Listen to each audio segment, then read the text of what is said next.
Thank you for taking the time to watch this video on creating and formatting your resume in Microsoft Word. I'll walk you through the step-by-step process.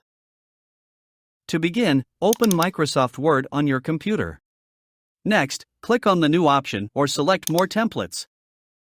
In the search bar, type Resume and press the Enter key. You'll see various resume templates displayed. Choose the one that suits your preferences and click on it. Your selected resume template will open in Microsoft Word. Here, you can start entering and editing your information to create your resume document. Thank you once again for watching. Don't forget to like, subscribe, hit the bell icon, and leave your comments below.